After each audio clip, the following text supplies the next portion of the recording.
I have everything listed in there, our income, every single one of our bills, every single one of our bills. So, hey y'all, it is Katrina Davis and I am back with another video.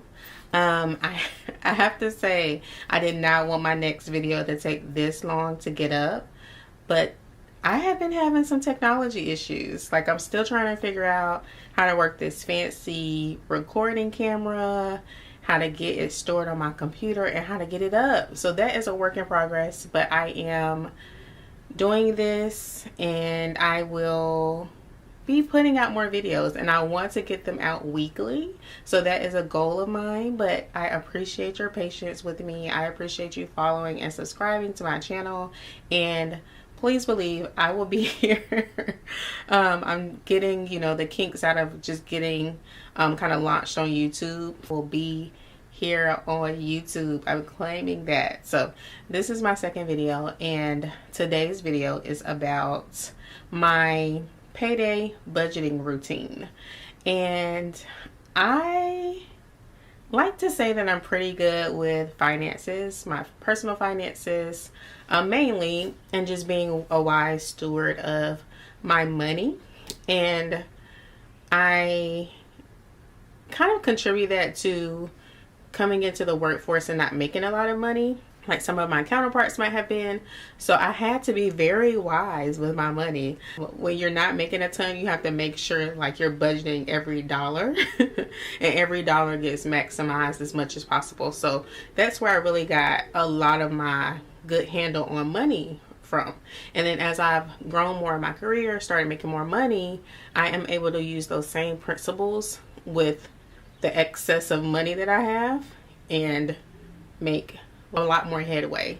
So it is true that having more money does not necessarily give you the tools that you need to spend it wisely. But if you can have that just core base of knowing how to manage your money down, then when you get more, baby, it's on. It is on. So today I'm just going to talk about my payday routine, what I do on payday, and my steps for all of that. I do want to do more videos like this in the future. So if this video does prompt questions or something like that that people want answered, I'm happy to share that with you. Just to start, because I'm just some random girl on the internet telling people about money today, I just want to share a little bit of my background. I am currently living in the Atlanta area with my husband, Tavares. We've been married for about 2.5 years. Yeah, we got married during COVID. And we are both small town kids from South Carolina. I'm from a small town in South Carolina. He's from another small town, so we didn't grow up together. But we're both small town kids. We both made our way in our careers. Both are pretty successful at what we do. And we've joined forces in a marriage, which is a union between, two people and two hearts, but also two bank accounts, two sets of finances. That said, I wasn't taught a lot about money growing up. I was not taught how to spend it. I was not taught how to save it. I was taught, don't spend everything that you have. Save a little bit for a rainy day. But what that really means, I did not get that. So I didn't get a prescriptive, like, oh, you should save what the experts say down, 20% of your income. I didn't get that. I came into all of this knowing the basics, very, very basics about money, about saving, investing, spending, growing money. So that's the lens that I'm coming from. With basic knowledge and my own curiosity to do better with my finances, I have been able to achieve over a 800 credit score, which is pretty big for anybody, but especially, this small town girl from South Carolina. So I always pat myself on the back about that, because I'm like, I was not taught this, but I was able to achieve this. That means if I am able to do it, so many other people like me can do it too. Another thing that has kind of led me into having a good financial picture is I have not ever paid bills late. Like, I don't pay bills late. I don't believe in excess fees, interest rates, anything that's outside of what I want. So if the value of something is X, I don't believe in spending much more than X to have that thing. So you won't find me paying overdraft fees, tons of credit card interest, late fees, anything like that. I don't believe in fees. And if I can get anything across today, is do not pay excess fees ever. Now I have my notes here on my iPad, so I wanted to make sure I didn't miss anything. When I bought my first car straight out of graduate school, like I said, I wasn't making a lot of money. I have a public health background, if that tells you anything. But I was able to get my very first car with a 0% interest rate. And that was straight out of grad school. But by that point, I had already started working on my credit. And I was a successful, I was a excellent borrower even at that point. I was able to drive off the lot with a brand new car, 0% interest rate, and I got a discount for being a recent graduate. And then lastly, because of just my knowledge of building my credit and successful spending habits over time, I have over 6 figures of credit card limits. So that means I can go and borrow a whole house on my credit cards if I wanted to, but I don't do that. We'll talk about credit and all that in other videos, but if I wanted to, I could go buy a whole house with the amount of credit card limits that I have because I have been a responsible borrower. They are happy to give me more money because I've responsibly borrowed in the past. So that's just a little bit about my background. So today I want to talk to you about my payday routines, especially because I currently am sharing my finances with my husband. We both get paid on 2 different payday schedules. So I get paid once a month. He gets paid twice a month. But we do manage most of our money together. And then from there, we have our own separate accounts. And we'll get into that a little bit more in the video. But to start with, on payday, whenever I get paid, it's like Christmas, like every payday, once a month, I will go into the account and make sure that all of the money that was supposed to be deposited was deposited there. I personally have my paycheck split up in a few different ways. So we have money going to our main joint checking accounts. We have money going into our personal checking accounts, and then we have money going into our savings accounts. So that is how the paycheck is kind of split up from the initial direct deposit, and then once it hits the account is when we have other things being pulled out of the account. So once my paycheck hits, I'm just making sure all of that went to where it was supposed to go. And I do check every single account to make sure the money went there. I need to make sure the money is residing where they say it's supposed to reside. So I'm opening up the main checking account, the savings account, just everything to make sure everything went as it was supposed to. Next, I am checking my pay stub. So I have always been a stickler for checking my pay stub just to make sure there are no errors. So of course we know that most times there won't be an error, but there could be that one time where money maybe went to a place that wasn't supposed to go. You know, maybe we closed out a bank account, but it's still in our direct deposit. Maybe they took out too much PTO or something like that. I just like to go in, make sure my pay stub is right, because I don't play games about my money. I like to make sure all of that is checking out, make sure my PTO is right, because your girl got to take vacation. So after I've checked my pay, checked my bank stub, I then go into our master budget that has everything laid out to a T. And if you want to know more about this budgeting process, just let me know and I can do a video on that. But we use what's called zero-based budgeting to create our budget, and that pretty much means that every single dollar that we make has somewhere to go.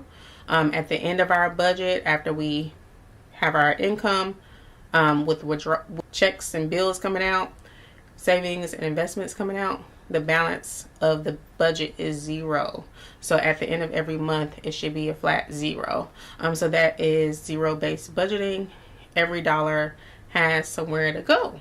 Check our budget. We use Excel just to maintain our budget. I've tried other budgeting softwares. There are a ton out there, and everybody has their own style of budgeting.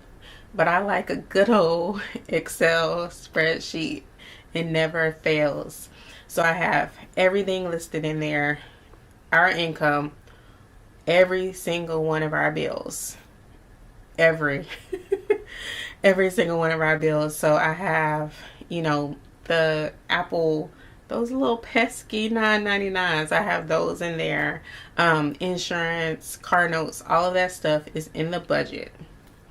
I also have any savings goals that we have in the budget.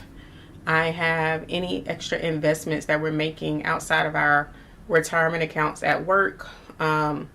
Anything like that is in the budget. So everything is accounted for. All money that goes into the account and all money that comes out of the account is accounted for on our spreadsheet. So I use that spreadsheet to guide what bills are being paid throughout the month. So that leads me to my next step is I cross-reference the budget to all of the bills that need to be paid. For us, since we have paychecks hitting on different times throughout the month, I like to go in and just set up all of our bills for auto pay on a date that makes sense. So for example, a mortgage payment that usually comes out at the beginning of the month, I go ahead and let them take that out before it's even due. So let's say it's due on, the 5th. I let them go ahead and take that out on the 1st. As soon as the check hits, so they can have their money. And that way we don't have money just sitting aside for no reason. I feel like when you have money lingering is when people start to spend money that is owed to someone else. So I like to go ahead and get it on out the way.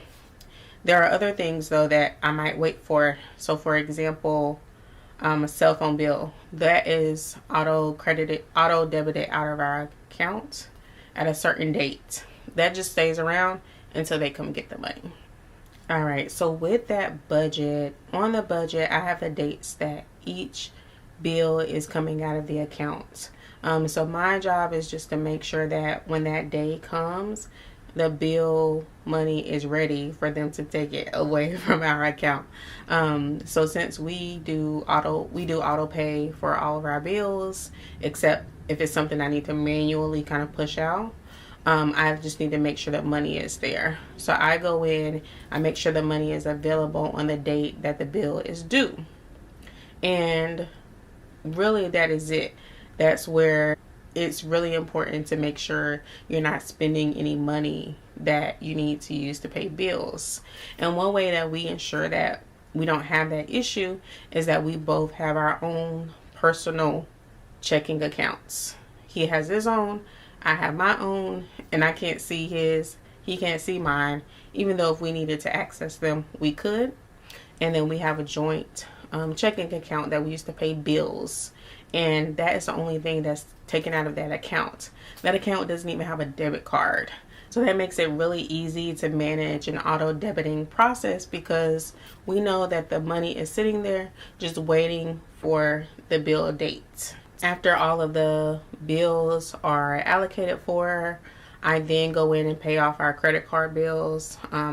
My mission in life is not to pay excess fees, excess amounts of interest, excess anything. I like to really take advantage of just paying for what I bought.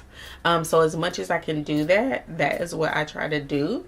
So if I bought something, for $100, I don't want to turn around and have to pay $200 for it because of credit card interest. So the goal each month is to pay the credit card statement off. Now, if there was a reason that this couldn't be done, we'll pay the interest and go on about our business, but that is not ever a goal. It's also never a goal to pay any ATM fees, any overdraft fees, any late fees. So those are things that I stay away from. After all of our bills have been paid, our savings have been made, investments have been made, the money that is left over in the account is usually for something like donations, giving. We do like to set aside a little bit of money every month to give to something that we're passionate about. If something comes up with someone, we like to have money to be able to give to that. So that is what we usually have there. But essentially at the end of the month, the account should be back at zero. And I know that's a foreign concept for many people, but for us it makes sense because we've sent our money where it needed to go. So either it's going to a bill, it's going to a savings goal, or it's going to an investment goal. So it went where it needed to go. I feel weary if I'm sitting with a lot of money left in my bank account because I feel like something went wrong, like something didn't get paid. So it's important that we spend every dollar, and not in like an excessive spending way, but more so like we did due diligence with our money that month. That is my paycheck routine, how I kind of manage my paycheck and my bank accounts with my husband. I hope that I described everything pretty correctly. If you have any questions about the process, about how I manage my money on my personal side, how I manage it with him, or anything, just let me know. I'm happy to talk about it. Let me know down in the comments if you do anything similar to this, or if you do something different that we should know about. As you know, on YouTube, we need you to like this video, subscribe, and join for the next video. All right, thank you so much.